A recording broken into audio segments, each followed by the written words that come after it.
जल्दी से जल्दी इस वीडियो को लाइक कीजिए और अभी तक मेरे चैनल को सब्सक्राइब नहीं किया तो इस रेड कलर के बटन को दबा के सब्सक्राइब।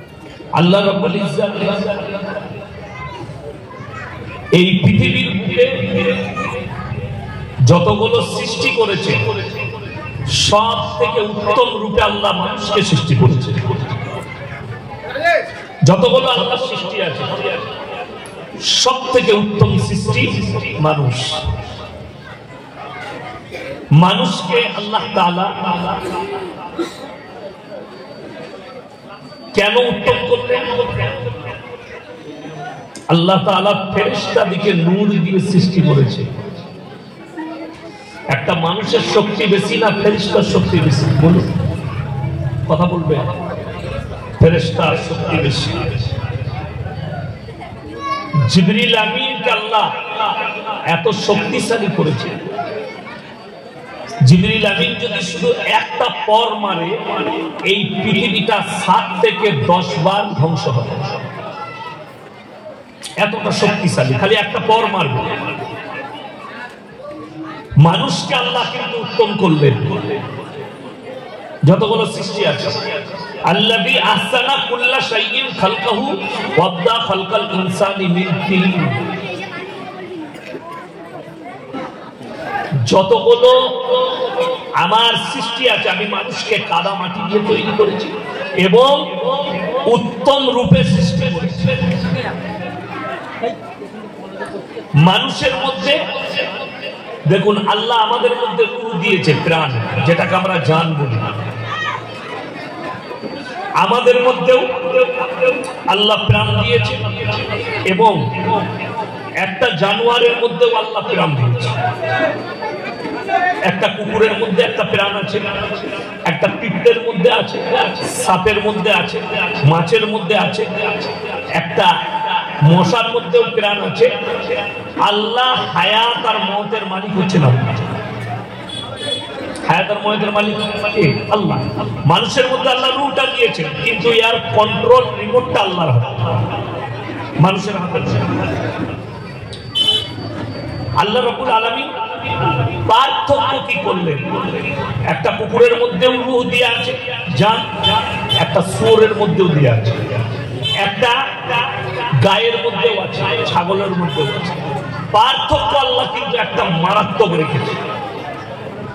এই পার্থক্য বুঝে গেলে মানুষ জীবনে আর আল্লাহর ইবাদত থেকে সরবে। পৃথিবীর পরিস্থিতিকে যা কিছু দেখছেন সূরা কাহাফে আছে, ইন্না জাআলনা মা আলাল আরদি জিনাতাল লাহা লিনাবলুয়াহুম আইয়ুহুম আহসানু আমালা। এই গোটা পৃথিবীটা সুসজ্জিত করেছি শুধুমাত্র আমার বান্দাদের জন্য। জোরে বলুন সুবহানাল্লাহ।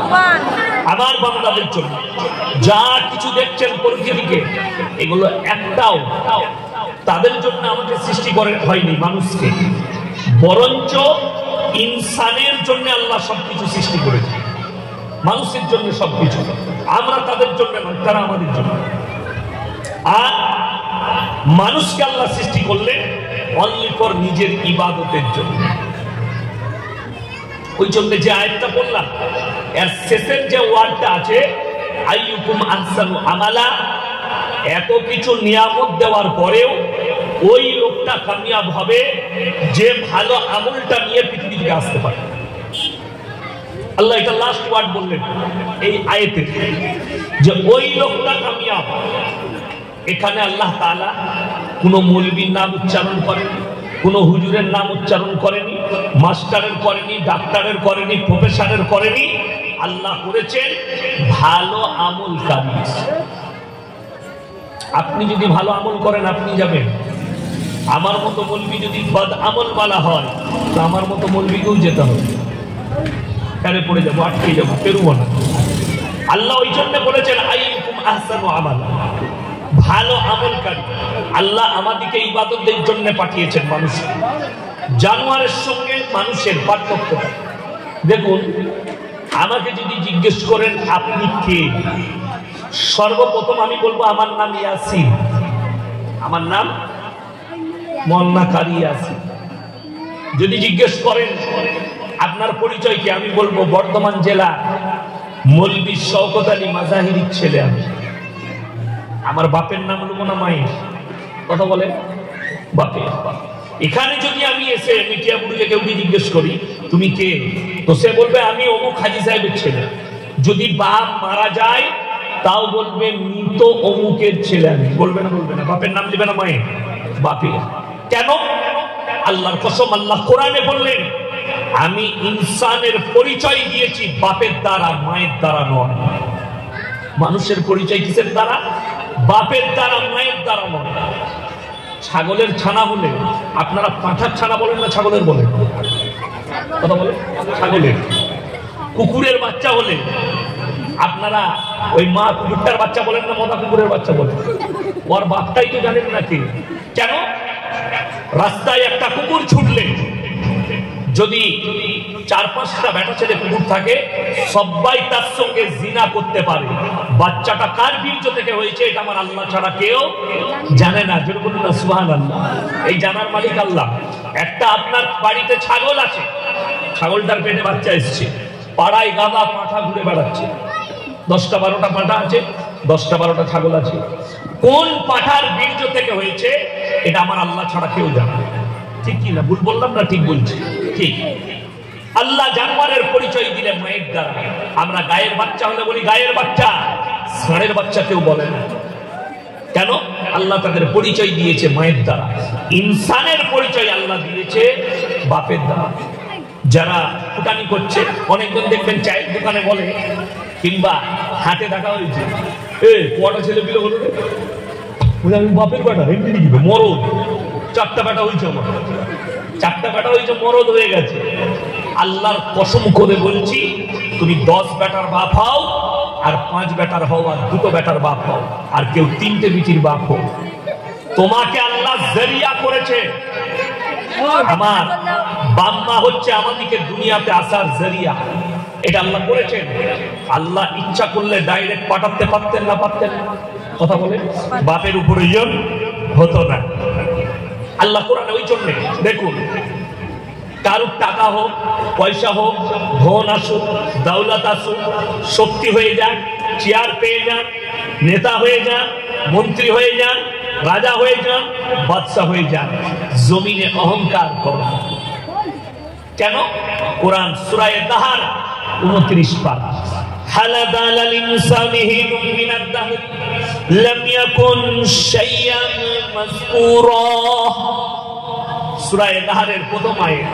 হে আমার নবী, পৃথিবীর মানুষকে বলো তোমাদেরকে দুনিয়াতে পাঠাবার পূর্বে তোমার পরিবারে, তোমার গ্রামে, তোমার অঞ্চলে, তোমার পাড়ায়, তোমার বাড়িতে তোমার কোনো কালচার ছিল না। কালচার মানে আলোচনা। কেউ জানতেন, কেউ জানে আমার একটা ছেলে পয়দা হবে, সে হবে মন্ত্রী? কথা বলে না। কেউ জানে আমার ছেলে হবে ডাক্তার? কেউ জানে আমার ছেলে হবে চোর? জানে না।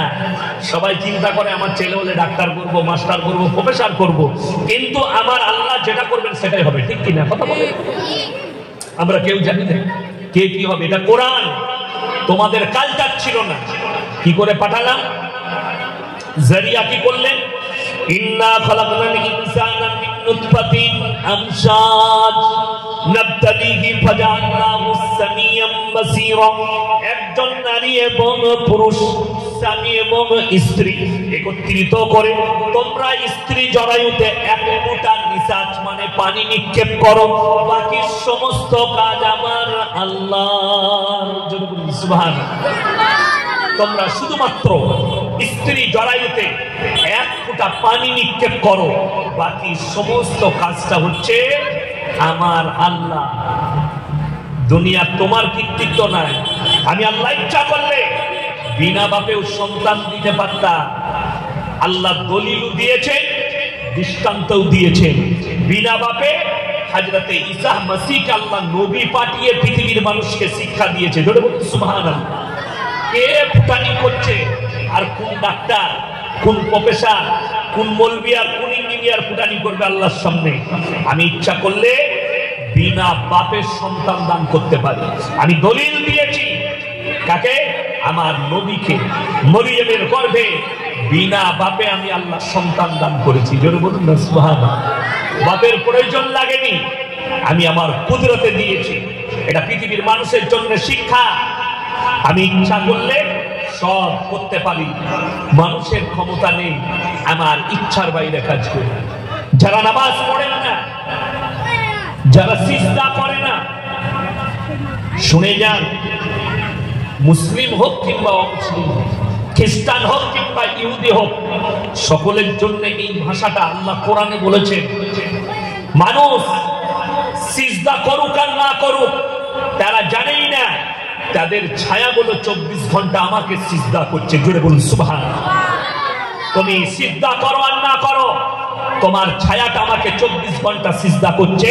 পৃথিবীর বিজ্ঞানকে বলো, তোমার টেকনোলজিকে বলো, তোমার ছায়াটাকে একবার দাঁড় করিয়ে দেখিয়ে দিবে। আল্লাহর কসম করে বলছে কিয়ামত পর্যন্ত ছায়া দাঁড় করাতে পারবে না। জোরে বলুন সুবহানাল্লাহ। আল্লাহ কোরআনে এই ভাষাটাই বললেন, পৃথিবীর মানুষ তোমরা আমাকে সিজদা করো, না করলেও আমার কোনো যায় আসে না, তোর ছায়াটা আমাকে সিজদা করছে। তুই বললে মঙ্গল, তোর ছায়া করলে আমার লাভ, কিন্তু তোর ক্ষতি। তুমি অস্বীকার করলে। আমার মুসলমান ভাই, আল্লাহওয়ালা ভাইরা, আল্লাহ তাআলা মানুষের পরিচয় দিয়েছে তাদের বাপের দ্বারা, মায়ের দ্বারা নয়। যারা পশ্চিমী দুনিয়াকে ফলো করতে চাইছে, বর্তমানে কিছু শিক্ষিত সমাজ, আপনার পয়সা হয়েছে, ছেলে যাদবপুরে পড়ে, ছেলে অমুক বিশ্ববিদ্যালয়ে পড়ে, ছেলে অমুক জায়গায় পড়াশোনা করে। পশ্চিমী দুনিয়াকে যারা ফলো করতে চাইছেন তারা ভালো করে শুনবেন, আর কালকে ফেসবুক আর গুগলটা ঘেটে নেবেন। London, America, Japan, German, Australia, Brazil, Argentina, Russia, China, উত্তর কোরিয়া, দক্ষিণ কোরিয়া, থাইল্যান্ড, বার্মা, এই দেশগুলো সেক্স ফ্রি দেশ। লন্ডন আর আমেরিকার পার্লামেন্টে পাস হয়ে গেছে কিসের? এরপর থেকে যে ছেলেরা বাঁচবে তারা মায়ের পরিচয়েও বাঁচতে পাবে। নাউজুবিল্লাহ বলে। কেন? আল্লাহর কসম করে বলছি, কিয়ামতের সকাল পর্যন্ত এটা ইসলামী শরীয়তে জায়েজ হবে না। মায়ের পরিচয়ে যদি ছেলে বাঁচতে চায়, ইসলাম বলছে জিনা আম হয়ে যাবে, ব্যভিচার আম হয়ে যাবে। এটার মানে একটা মেয়ে রাস্তায় জিনা করবে, ব্যভিচার করবে, যে বাচ্চাটা তার পেট থেকে পয়দা হবে সেই বাচ্চাটা মায়ের পরিচয়ে বাঁচবে, তার মানে হারাম আওলাদরা স্বীকৃতি পাবে, যেটা ইসলাম কিয়ামত পর্যন্ত দেবে না। এটা আপনার ব্রেনে ঢোকা দরকার। এ আমার মিটিয়া বুরুজের ভাইরা, আল্লাহ টাকা দিয়েছে, সম্পদ দিয়েছে, পয়সা দিয়েছে, কিন্তু আল্লাহর কসম করে বলছি, যারা শরীয়ত বিরোধী আর ইহুদি আর নাসারাদের কালচারে জড়িত হবে, আল্লাহ তাদের সম্পদ লাভ মেরে তাদের কাছ থেকে কেড়ে নেবে। আমি অনুরোধ করে যাচ্ছি, কেউ ইহুদি নাসারাদের কালচারে জড়িত হবে না। 25শে ডিসেম্বর সামনে আসছে, ক্রিসমাস বড়দিন। কলকাতায় হাজার হাজার মুসলমান যুবক যুবতীকে দেখিয়ে দেব, তারা ক্রিসমাসের দিন পালন করে, রাত জাগরণ করে, মদের ফোয়ারা চলে আর জিনায় লিপ্ত হয়। এর থেকে দুঃখ আর কিছু নেই। আমি বলিনি, পেপার বলছে, খবর খুলে দেখে নেন। এটা 2023, 2025-এর 25শে ডিসেম্বর, 2022-এর 25শে ডিসেম্বর, সেই দিনের সমীক্ষা দিয়েছিল আমাদের পশ্চিম বাংলার যে মিডিয়াগুলো আছে, তারা সমীক্ষা দিয়েছে শুধুমাত্র এই কলকাতার ভেতরে একদিনে 3.5 লাখ নিরোধ বিক্রি হয়েছে একদিনে। কেন? সেই দোকানগুলো থেকে কিনেছে আর পার্কে গিয়ে রাস্তাঘাটে এরা জিনা করেছে। সেখানে আমাদের হাজার হাজার মুসলিম ছেলে জড়িত হয়েছে। আপনার জন্য ক্রিসমাস কে বলে দিল? যদি ক্রিসমাস পালন করা জায়েজ হতো, এই মৌলবীরা কি করতো না? আমরা কি করতাম না? যারা তোমাদের মাথার উপরে কোরআন আর হাদিস নিয়ে পড়ে আছে, কষ্ট হয় যখন দেখি। আমার বর্তমান জেলার কথা বলছি, বর্তমান টাউনে বিগ বাজারের পাশে গির্জা আছে খ্রিস্টানদের, হাজার হাজার মুসলিম যুবক যুবতী, এগুলো একটা মানে আর কি কাজ করা ছেলে নয়, অশিক্ষিত নয়, শিক্ষিতরা, কলেজ পড়ুয়ারা, ইউনিভার্সিটি পড়ুয়ারা, এরা লাইন দিচ্ছে আশীর্বাদ নিবার জন্য। আল্লাহর কসম করে বলে যাচ্ছি, শোনো, 1 জানুয়ারি যারা আমার উস্তাখার ভাই আছেন, আমি সব জায়গায় দোয়া করি, আল্লাহ মিডিয়া বুরুজের উস্তাখান থেকে তুমি হেফাজত করো। খালি একটাই কারণে, আপনারা যাকাতের উপরে আল্লাহ আপনাদের মাল টিকিয়ে রেখেছে, দান খয়রাতের উপরে আল্লাহ আপনাদের মাল টিকিয়ে রেখেছে। অনুরোধ করে যাচ্ছে, অনেক উস্তাখার ভাই একটা ছোট্ট ভুল করে ফেলে। 1 জানুয়ারি আসে, কারিগররা বলে সেটকে, উস্তাখারকে আমাদেরকে ফিস্টি করার জন্য পয়সা দাও। আল্লাহর কসম করে বলছে, আপনি যদি মুমিন হন 1 টাকা দিবেন না। আমি বলে যাচ্ছি, অন্য দিনে খাওয়ান, বলবেন রমজান মাসে 1 রমজান বিরিয়ানি খেয়ে দিবি, 1 মুহররম বিরিয়ানি খাইয়ে দেবো, 1 জানুয়ারি খাওয়াবো, 1 টাকা দেবো না। আর তাদেরকে বুঝাবেন ভদ্রতার সাথে, ভাই এটা ইসলামের কালচার নয়, এটা নবীজির কালচার নয়। যদি বলেন কেন নিষেধ কেন, শুনে নিন। যাদের বাড়িতে আপনারা বুঝতে পারবেন না মানে কোরআন দেখলে, এটার জন্য তাফসীর করতে হবে। আবার আল্লাহ রাব্বুল আলামিন কোরআনে বললেন, গায়রিল মাগযুবি আলাইহিম ওয়ালাদ-দাল্লিন। মাগযুব মানে ইহুদি, আর দাল্লিন মানে হচ্ছে নাসারা। এই দুটো দলই পদভ্রষ্ট, এবং এদের যারা অনুসারী হবে তারাও পদভ্রষ্ট হবে। এদের যারা অনুসরণ করবে, 25 ডিসেম্বর খ্রিস্টানদের কালচার তুমি অনুসরণ করলে তুমিও পদভ্রষ্ট হবে, যেহেতু তারা আমার আল্লাহর কাছে পদভ্রষ্ট।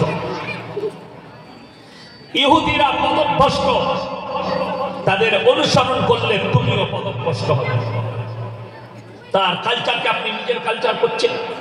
পশ্চিমী দুনিয়ার কাছে টেকনোলজি আছে, তাদের কাছে নাসা আছে, তাদের কাছে প্রযুক্তি আছে, তাদের কাছে সব আছে। আমার ভাই, আপনি বলছেন হুজুর আপনি তো দুনিয়ার মূল্য বুঝলেন না, ওই জন্য আপনি বলছেন টেকনোলজির প্রয়োজন নাই। কে বলল প্রয়োজন নাই? টেকনোলজির প্রয়োজন আছে, কোরআন হাদিসের মাধ্যম দিয়ে টেকনোলজির প্রয়োজন আছে, তার বাইরে নয়।